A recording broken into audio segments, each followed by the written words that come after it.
Uma máquina que tem a tradição das pistas de corrida e uma tradição que tem no mundo off-road uma história de 80 anos. De um lado, a Ferrari Monza ou Sport Barchetta, e do outro lado, o simpático e carismático Jeep, que foi pela primeira vez literalmente para a linha de frente em 1941, durante a Segunda Guerra Mundial. Você vai conhecer também a história por trás do fechamento das fábricas da Ford no Brasil, uma análise durante o Jornal da Manhã e também uma leitura bem prática com os comentários de Rick Pereira, engenheiro e consultor da indústria automotiva e mais. Samidana compara o custo da gasolina vendida no Brasil com a da Venezuela e analisa a possibilidade de uma redução nos gastos do consumidor com eventual subsídio do governo. Eu sou Alex Rufo e tudo isso e muito mais você vai acompanhar agora comigo nesses próximos 30 minutos aqui no Máquinas na Pan. Lembrando que agora você também pode acompanhar o nosso programa em vídeo pelo canal Jovem Pan News, Jovem Pan Esportes e pela Panflix. Então se ajeita bem aí no cockpit e aperte o cinto, porque o Máquinas na Pan dessa semana está só começando. Máquinas da Pan. Para darmos a largada no programa dessa semana, nós vamos acelerar juntos duas versões da Ferrari Monza, SP1 e SP2, derivadas da icônica Barchetta de corrida de 1948.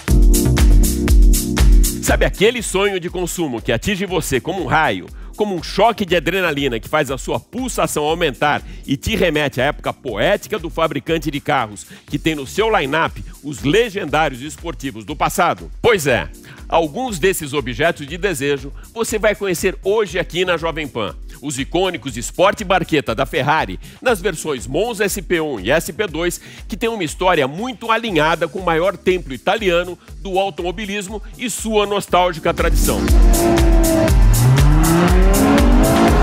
Para contextualizar essa grande paixão dos italianos pelo cavalinho rampante, vale aqui um preâmbulo. Um pouco antes do GP de Monza de 1988, eu perguntei ao engenheiro da equipe Ferrari qual teria sido o piloto mais emblemático da Scuderia Rossa. Ele me respondeu: para nós que já nascemos tifosi e torcedores fanáticos da Ferrari, não importa o piloto e sim a máquina. E enfatizou a preferência dos italianos com a seguinte frase: primo la macchina, dopo la pasta e poi il calcio. Primeiro a máquina, depois a pasta e por último o futebol. Para homenagear a história do cavalinho rampante e seu templo, a fábrica de Maranello criou uma máquina que coloca lado a lado essas duas grandes paixões dos italianos, a Ferrari e Monza. Muito mais que um super esportivo, os modelos Ferrari Monza SP1 e SP2 são joias da marca italiana e ícones tão exclusivos que foram batizados de Icona, um novo conceito para clientes colecionadores e apaixonados pela marca. Inspirado nos modelos mais clássicos da Ferrari 750 Monza, 250 Testarossa e na 166 MM, o SP1 é um monoposto, enquanto o SP2 traz dois lugares separados por uma barra de proteção. O chassi é de fibra carbono e o motor é um V12 aspirado de 810 cavalos, derivado do 812 Superfast, com a dinâmica otimizada por duas entradas de ar para uma entrega ainda maior de performance. A transmissão é a mesma da Fórmula 1, com 7 velocidades e dupla embreagem. A Ferrari Monza vai de 0 a 100 em 2,9 segundos e atinge a velocidade máxima de 299 km por hora. Como recurso de última geração, o para-brisas virtual desloca o ar por cima da cabeça do piloto, criando um fluxo de baixa velocidade e menor arraste aerodinâmico. O equilíbrio do conjunto é absoluto, mesmo em estradas sinuosas. A leveza do seu estilo e elementos é tão sutil que o carro parece ter sido esculpido pelo vento, com detalhes futurísticos sem perder a herança nostálgica do passado. O espírito de corrida fica muito bem evidenciado no cockpit dos carros de competição. Os instrumentos, painel e assento da Ferrari Monza SP1 e SP2 foram pensados para atender um cliente que exige requinte conforto de automóvel e potência dos carros de corrida. A Ferrari 166 MM Barchetta foi a maior inspiração e ícone de uma época marcada por carros de corrida que saíram da fábrica de Maranello nos anos 50 e início dos anos 60 com cockpits abertos. Esse conceito foi apresentado pela primeira vez no Salão do Automóvel de Turim, na Itália, em 1948, como Spider da Corsa. Gianni Agnelli, então principal acionista do grupo, teria comentado no seu lançamento que aquela Ferrari não era um carro, mas sim uma barqueta. Agnelli gostou tanto da barqueta que comprou o modelo na cor azul metálico, com detalhes em verde que se pareciam muito com um barco. Um conceito de carros para homens que não conheciam seus limites, mas conheciam muito bem o tamanho do bolso e o custo para colocar essa máquina na preciosa coleção de relíquias automotivas, 12 milhões de reais.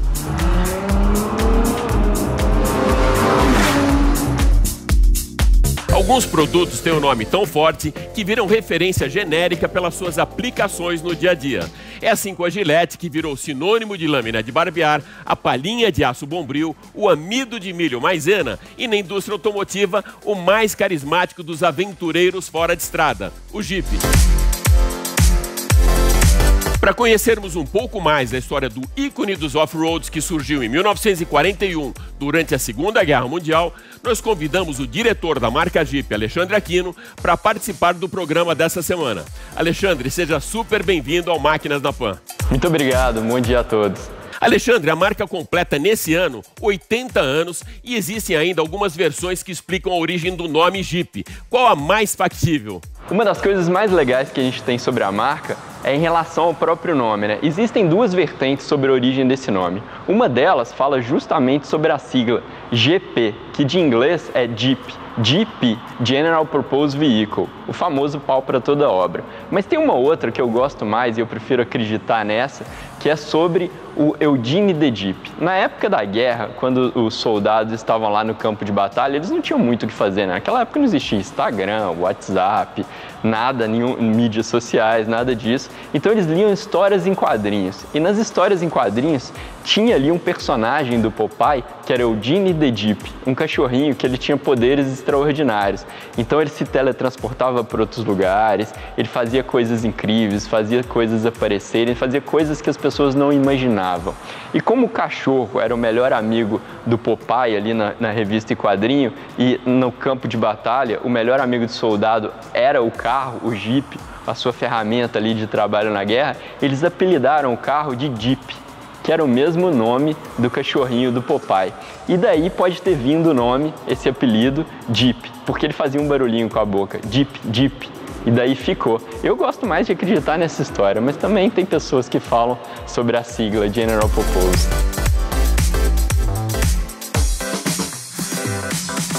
Quais as principais características que fazem do Jeep um ícone do universo off-road? É essencial para os clientes o conforto, né? E conforto no fora de estrada ou dentro das estradas para enfrentar os obstáculos como buraco, valeta e até mesmo uma rampa de garagem, né? Eu gosto muito do meu Jeep porque eu venho com ele para sair da garagem, eu não preciso frear. Do jeito que eu venho, eu entro na rampa e subo. Isso é em função do que a gente chama tecnicamente de ângulo de entrada. Ou seja, é o ângulo que existe entre o para-choque e a roda que te possibilita vencer obstáculos sem muita dificuldade na frente. O Jeep também, ele tem pouco mais de altura do solo, o que te dá um pouco mais de liberdade em relação a todo e qualquer obstáculo que você precisa passar. Isso é algo que os clientes valorizam demais. Isso é sempre citado nas pesquisas como um dos 3 principais motivos de compra de um veículo Sport Utility Vehicle, né? O SUV que a gente chama. E na Jeep isso fica bem claro, porque os nossos carros têm sempre o ângulo de entrada melhor do que os concorrentes. Algumas pesquisas mostram a preferência do público feminino pelos SUVs. Você acha que isso se deve a uma posição mais alta do veículo em relação ao solo, que acaba passando também mais segurança para essa condutora na hora de enfrentar o grande trânsito de uma megalópole como São Paulo? Ah, com certeza. Isso tem a ver não só com a altura que eu estava falando do solo, do chão, do assoalho do carro, mas também tem muito a ver com a posição de dirigir. E principalmente o público feminino gosta dessa posição um pouco mais alta, né? Você fica com um pouco mais de poder, um pouco mais de visão sobre o trânsito, e isso traz, com certeza, uma segurança que você encontra nos veículos SUV. Isso é algo que a Jeep explora bastante. A gente fala que o ponto H, né, que é aquele ponto que fica no quadril, ele é um pouco mais alto no assento, e trazendo essa sensação de mais poder, mais visibilidade e, consequentemente, mais segurança para as pessoas. Alexandre, no ano totalmente atípico, impactado pela pandemia, quais foram os principais desafios da marca para manter a Jeep no topo do ranqueamento entre os SUVs? A gente consolidou a marca na liderança dos SUVs esse ano pelo 5º ano consecutivo. E isso foi um sucesso para a gente e um desafio muito grande, né? O ano de 2020 a gente precisou se reinventar. Uma das coisas mais legais que a Jeep tem são os eventos de experiência. Os eventos que a gente chama de Jeep Experience. A gente faz sempre nos grandes centros, onde a gente convida os clientes para irem conhecerem o veículo e testarem o veículo em obstáculos off-road. Esse ano, na pandemia, nós não podemos fazer tantos eventos, mas a gente lançou algumas ferramentas, alguns eventos online que incentivaram as pessoas justamente a pegar o seu carro e fazer passeios. Então a gente criou um app de trilhas com algumas trilhas pelo Brasil inteiro, mapeadas e com indicações aonde as pessoas podem ir e fazer passeios, divertir com a família, com total segurança nessa época de pandemia. Isso foi algo que foi muito legal e com certeza ajudou ainda mais a Jeep a reforçar o seu posicionamento de liderança e de pioneirismo nesse segmento. Quais foram os principais lançamentos de 2020? Em 2020 a gente teve o lançamento de uma versão que para mim é o nosso ícone maior, que é o Rubicon, uma versão do Wrangler. A versão 4x4, eu diria que é o carro mais capaz do mercado brasileiro atualmente. Um veículo importado dos Estados Unidos, fabricado lá na fábrica de Toledo, em Ohio, que a gente trouxe e lançou esse ano. E esse ano, mesmo na pandemia, a gente conseguiu vender mais Jeep Wrangler do que a gente vendeu no ano passado. Isso aí foi um sucesso, não só como venda, mas também como imagem que esse veículo traz para a marca, por ser o ícone maior, com maior capacidade off-road, não só da Jeep, mas do mercado inteiro. E tivemos também um lançamento muito legal do Jeep Renegade, que foi o Renegade Moab, uma versão com motor diesel, com um preço um pouco mais acessível, que briga ali na faixa alta do segmento que a gente chama de SUVs compactos, o BSUV, trazendo sim o melhor motor turbo do segmento. O nosso motor turbo diesel de 170 cavalos, que é melhor do que qualquer outro concorrente. Esse carro está indo muito bem no segmento e a gente tem até uma fila de espera por ele, além dele carregar esse nome Moab, um nome muito forte para a Jeep. Moab é um deserto que tem lá nos Estados Unidos, onde a gente costuma lançar as nossas séries especiais, os nossos principais exercícios de design todo ano, e também um lugar onde a gente testa a capacidade off-road dos nossos veículos. E aí vocês imaginam, né? Para um carro carregar esse nome, ele tem que ter toda essa herança, todo esse DNA off-road muito forte em todos os seus atributos. Para finalizar, Alexandre, o que a gente pode esperar então de novidades da Jeep para 2021? 2021, como a gente falou anteriormente, a Jeep completa 80 anos de história. E nada melhor do que esse ano para a gente trazer muitas novidades. Então nós teremos novidades ao longo do ano inteiro. A gente vai lançar novas tecnologias, a gente vai lançar novos motores, a gente vai lançar um SUV novo, totalmente novo, um carro de 7 lugares, maior do que um Jeep Compass, produzido nacionalmente e ele foi projetado para a região latino-americana. Então é um carro que vai trazer muito luxo e sofisticação e conforto para a marca. Esse daí chega no segundo semestre. E ao final do ano a gente ainda tem mais uma nova tecnologia relacionada aos carros híbridos. Valeu, Alexandre. Super obrigado por participar aqui com a gente do Máquinas na Pan. É um prazer. Obrigado. Tchau, tchau, pessoal. Você acha o combustível caro aqui no Brasil? Será que o baixo custo da gasolina venezuelana é um bom modelo a ser seguido? O governo brasileiro deveria subsidiar os combustíveis produzidos por aqui?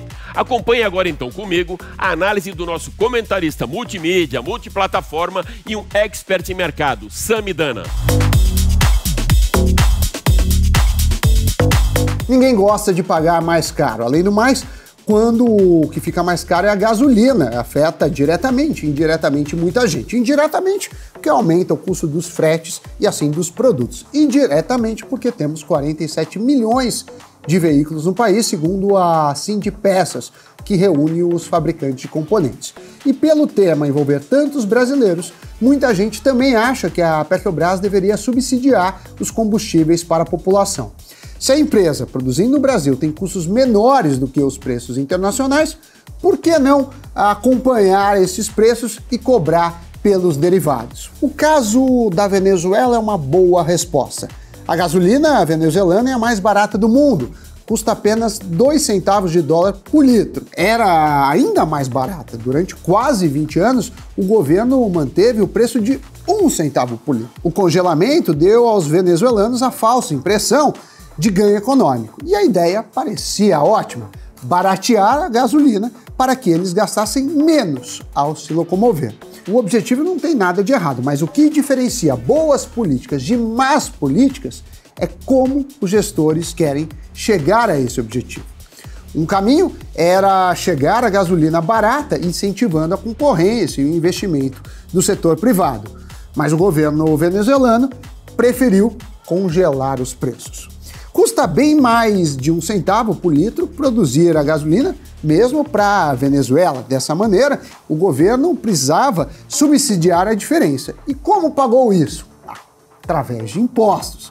A gasolina fica barata para os donos de veículos, mas todos pagam a conta desse subsídio. E não é pouco não, pelos cálculos da Bloomberg, são 455 dólares por ano para cada venezuelano. Então, se trata de uma transferência de renda bem perversa. Mesmo os muito pobres pagam a conta dos donos de carros. E o segundo efeito é que, ao fazer isso, a estatal venezuelana do petróleo, a PDVSA, fica no prejuízo. E assim, ela não tem dinheiro para investir em mais tecnologia e produzir mais barato. Ainda tem um terceiro efeito, que é o que chamamos de tragédia dos comuns. Existe um estímulo para que se use mais carro nesse caso. Cai o incentivo ao uso do transporte público ou bicicleta. E com isso, a mobilidade piora para todo mundo, assim como a poluição. Mas ainda podemos discutir, num último ponto, se a gasolina é mesmo cara no Brasil. O nosso país, na verdade, tem a 55ª gasolina mais cara do mundo. A gasolina chinesa, por exemplo, custa quase 20% a mais. Em resumo, a saída não é subsidiar os combustíveis, mas sim incentivar e tentar a produção mais barata. Os preços de mercado comandam as empresas. Bater de frente com o mercado, neste caso, significa prejudicar a empresa, em consequência, os acionistas, isso no curto prazo. No médio prazo, você estará prejudicando a própria sociedade. Logo no início desse ano, a indústria automotiva foi fortemente impactada por notícias que colocaram os automóveis no looping de uma montanha-russa com os pontos mais altos, resultado da fusão do grupo FCA e PSA, mas também com uma descendente em altíssima velocidade, provocada pelo anúncio do fechamento de todas as fábricas da Ford aqui no Brasil. Esse foi o tema da minha participação no Jornal da Manhã, no dia seguinte ao anúncio feito pela montadora. Acompanha comigo. Bom, a gente já falou aqui no Jornal da Manhã, a montadora Ford anunciou o fechamento de todas as fábricas no Brasil. A gente recebe agora aqui no estúdio do Jornal da Manhã o Alex Ruff para comentar com a gente essa notícia triste, hein, preocupante. Alex, como que fica, se é que fica, quais ficam operações da Ford ainda aqui no país? Bom dia, Adriana. Bom dia, Vitor Brown. É verdade, um grande banho de água fria no mercado. Depois das notícias boas na semana passada que a gente teve da fusão do grupo Stellantis, né, com FCA, PSA, um grupo aí de 52 bilhões de dólares. Agora, esse 11 de janeiro vai ser marcado pela derrubada das torres, não aquelas torres de 11 de setembro, mas as torres que têm um endereço certo até nesse míssil, né? Que ele se chama reforma tributária, ausência de uma reforma tributária, mas isso eu já comento já. A operação aqui no Brasil fica agora só com importações, né? Vão sair de linha os modelos K, que é o K-Hatch, o K-Sedan, o EcoSport, que foi lançado em 2013, que trouxe uma história muito grande para o Brasil, foi o pioneiro dos SUVs aqui na nossa história e de uma Ford que tem 101 anos aqui no Brasil também. Isso é muito pesado. E além disso, a Troller, que estava localizada no Ceará, na cidade de Horizonte, e agora também fecha as operações. Com isso, passam a acontecer as importações do Mustang Mach-E, mostrando aí uma vocação da Ford pelos elétricos e também pelos SUVs e pelas picapes. O Ford Territory, ele continua, na verdade, a ser importado da China, a Ranger da Argentina, aí vem o Bronco, o Transit também. Tudo isso faz parte de uma reformulação global proposta pelo Jim Farley, que é o presidente e CEO da Ford, com uma visão muito pragmática, bem diferente daquela poesia toda de Harry Ford, de Bill Ford. Ele é um cara muito pragmático e com resultados. Então, toda essa reformulação e transformar no Brasil a Ford como uma importadora que dê resultados, ela vai no sentido de soluções e de sustentabilidade, Adriana. O Alex, e além, claro, dos trabalhadores que vivem uma situação dramática agora com a saída da montadora, quem se preocupa também são os clientes que compraram os carros da Ford. Afinal de contas, agora eles saem de linha, né, Alex? Exatamente, essa é uma grande preocupação. Eles são, na verdade, esses clientes, eles vão se sentir traídos. Imagina o cara que comprou um carro aí com um feirão, com uma grande proposta, uma grande oferta em novembro, dezembro, e agora ele vê que esses 4 modelos saíram de linha. Existe um respaldo do Código do Consumo, Código de Defesa do Consumidor, que é o artigo 32, parágrafo único, que garante que enquanto o fabricante está no país, ele tem que prover, lógico, pós-venda e também peças de reposição. Quando o modelo sai de linha, essa lei ela é muito vaga, ela é muito volátil. Ela diz só que precisa ter peças de reposição durante um período razoável. Ou seja, não é determinado exatamente por qual período que ainda vai ter a peça de reposição. Claro que vai ter uma responsabilidade muito grande da Ford, das concessionárias, para continuar esse atendimento, mas o que fica aí como rescaldo dessa operação é uma desvalorização desse produto. O produto vai perder valorização no pós-venda, ele vai perder valorização também na hora da recompra, de você querer trocar o veículo por um novo e principalmente esse cliente que sempre foi fiel à marca, ele se sente traído e ele vai procurar outra marca no segmento que dê mais confiabilidade para ele. Provavelmente. E, Alex, as consequências não param por aí? Quais os reflexos que esse fechamento traz para a marca e também para a indústria automotiva como um todo? Olha, Adriana, dá para a gente enxergar isso de duas maneiras. Primeiro, assim, com uma lupa, focando mais mesmo no logotipo da Ford e nessa derrocada que acontece principalmente em Camaçari. Em Taubaté vão ser 870 funcionários demitidos, em Horizonte mais 230, mas pelo menos 5 mil na região de Camaçari. Então o efeito social logo de cara já vai ser muito grande. E esses 5 mil, eles não representam só 5 mil pessoas, né? Eles representam famílias, representam um efeito social que é muito polarizado e também com uma capilaridade muito grande que atinge as concessionárias e fornecedores da própria fábrica, do polo industrial de Camaçari, que pode somar 25 mil a 30 mil funcionários. Além disso, a marca no Brasil ela perde valor de mercado, a saída desses 4 produtos da marca, né, do K-Sedan, do EcoSport e do Troller, ela tinha... Com esses produtos, ela ocupava o 5º lugar. A Ford ocupava o 5º lugar nesse ranqueamento de vendas. Sem esses produtos, ela passa a ocupar o 10º lugar e agora só com importados. Então, localmente, o estrago é muito grande, mas tem uma outra visão também, com uma lente mais ampla, com uma visão muito mais panorâmica, que é um sinal vermelho, um sinal de alerta muito forte para o mercado, que sinaliza a urgência de uma reforma tributária.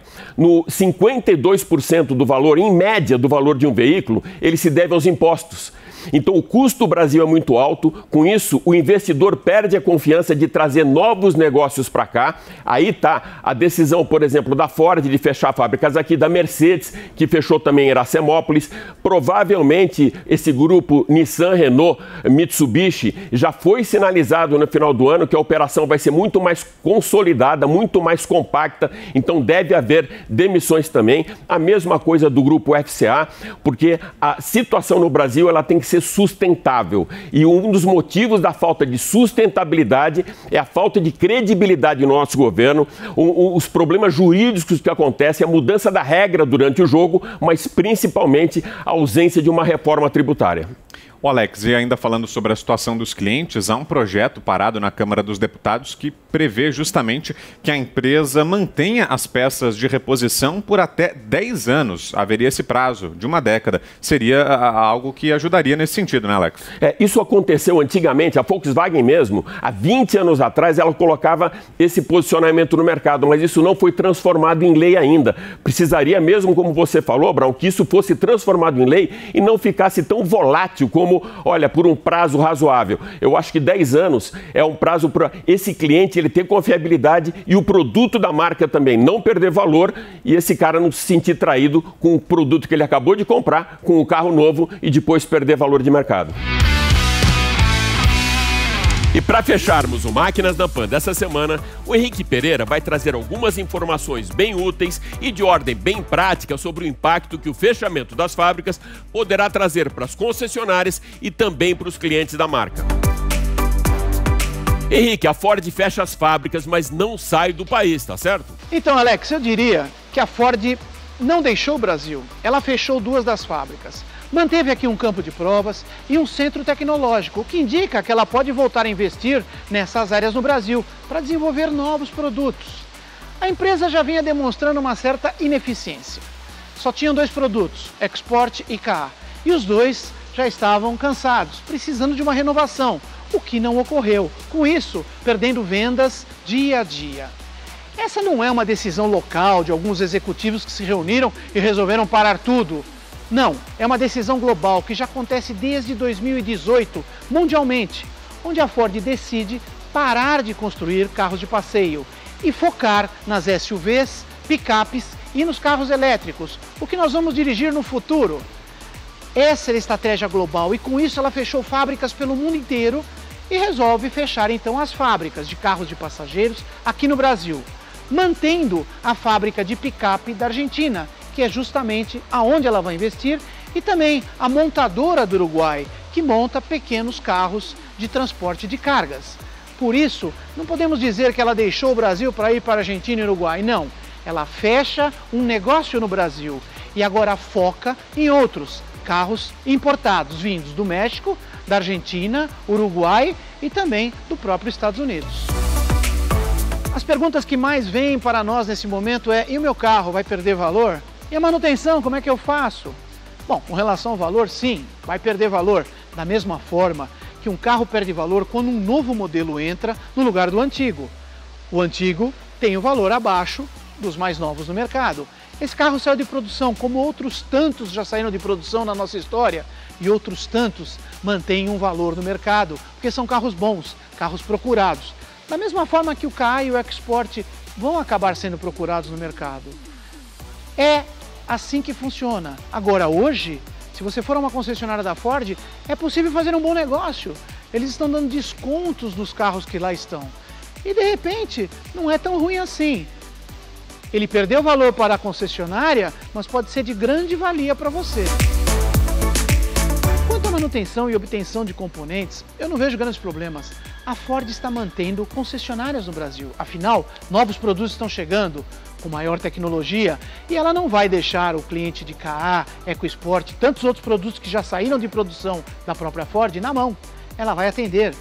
Componentes são feitos por fornecedores e vendidos à montadora. Então você não vai ter problema, porque esse fornecedor vai ter interesse em alimentar os estoques de concessão e os estoques do mercado paralelo. Então sempre vai ser possível encontrar um componente para o seu carro. A própria Ford está trabalhando nesse momento em criar um estoque de componentes, aqueles que são fabricados dentro da fábrica, estruturas, algumas chaparias, e com isso ela deve alimentar o mercado da mesma forma para que não haja a falta de componentes. Não acredito que você tenha qualquer problema com componentes ou a manutenção do seu carro. Vida normal pelos próximos anos. E a Troller? Alguém pode estar perguntando, isto aqui é um capítulo à parte. A Ford comprou a Troller há muitos anos atrás, renovou, mudou, fez um projeto maravilhoso. É um volume baixo, os seus entusiastas. Eu acredito que a Ford deva vender a fábrica da Troller para que uma outra empresa continue fabricando este carro. Alex, é uma grande pena ver o KA, o Export saindo de linha. São carros bons, interessantes, têm o seu público, estão desatualizados. Se fossem atualizados, talvez voltassem a ter o seu mercado. Mas essa não foi a estratégia da Ford. A estratégia realmente foi de abandono de carros passageiros. Mas não tem problema, outras montadoras vêm para abocanhar essa fatia imediatamente. E é assim que funciona o mercado automotivo. É isso aí. Espero que você tenha curtido Máquinas na Pan dessa semana, que fica por aqui. Mas vai lembrar que você agora pode acompanhar toda a nossa programação em vídeo no canal Jovem Pan News, Jovem Pan Esportes e também na Panflix. Super obrigado pela sua audiência e até a próxima. Valeu! Máquinas da Pan.